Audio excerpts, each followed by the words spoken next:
for the emote in Party Royale because this game is about to be a blast. I am ready for seeing all the action unfold. I hope everybody's got their favorite emote out, whether it be take a seat, whether they're with their glow sticks out raving. I'm ready. I know you're ready, Sundown. It's going to be amazing.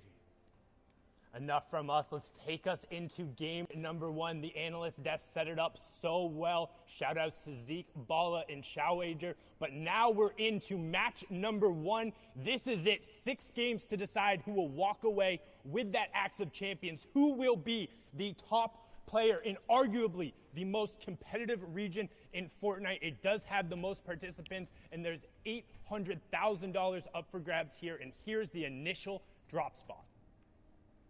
And it looks like everyone's sticking true to where they planned on dropping. We have 3 players in Steamy. We've got, I think, only 1 or 2 players there in Catty Corner. The 4 in Lazy Lake that we've seen time and time and again from Europe. And, of course, we've got Rezon and Holly Hedges, and it seems like he may be alone.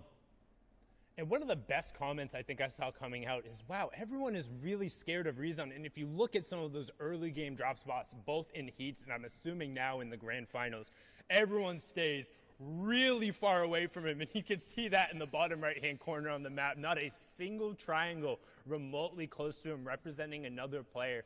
That's because he's done such a good job over the course of the entirety of this tournament to stake out the claim, and then also getting a nice little elite chest right there, granting him the legendary burst AR, and he's set to go now. He can begin his rotation and head to center zone. He has those 6 crash pads, which we've seen him execute on so well, and he's basically set to now just farm the materials he needs and transition into the mid game. However, we've seen him go aggressive time and time again with this similar loadout, as now we swing on over.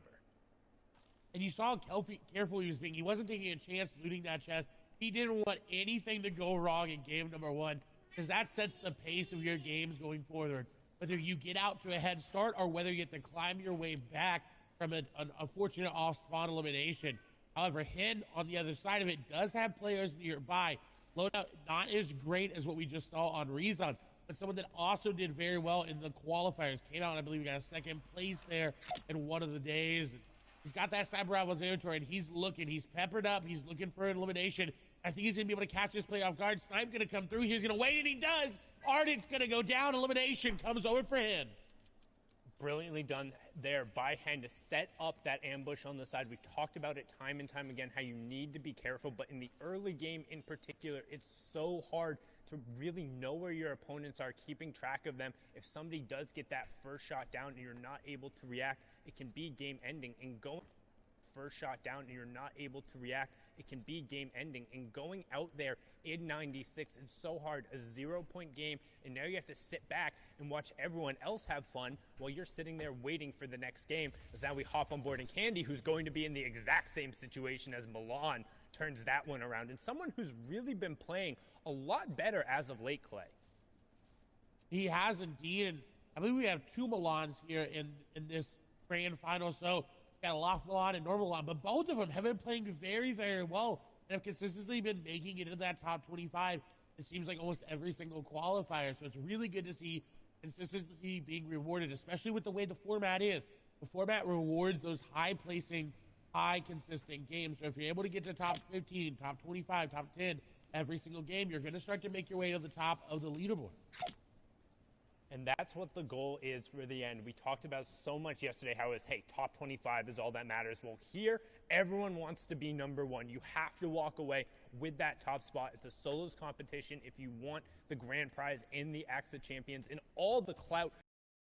Hey, I am the best player in my region after the weeks of qualifiers and then coming down to this, and Mr. X, who had a beautiful run yesterday to even get him here. The miracle, back-to-back-to-back eliminations, but now under pressure from Rifle, going to get in directly on top of him, but sticking straight to the AR spray. He didn't have a shotgun. That's what we talk about. Those early game fights, he just had the assault rifle and the SMG, opting to stick with the AR, and I think that might have been the wrong call, as the SMG could have offered him slightly more damage in that situation, but Rifle comes through and punishes it.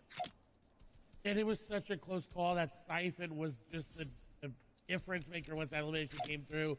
You see now on another engagement, it's between Wolfies and Maestro. Maestro running off this side on the front foot. The pedal is down. Maestro wants to just continue to push down. Shots go through. He's going to break through the wall, and Wolfies is going to go down. That was a huge pickup there from Maestro Wolfies, who was the second place finisher in the duos of the World Cup. We've seen him play so aggressive.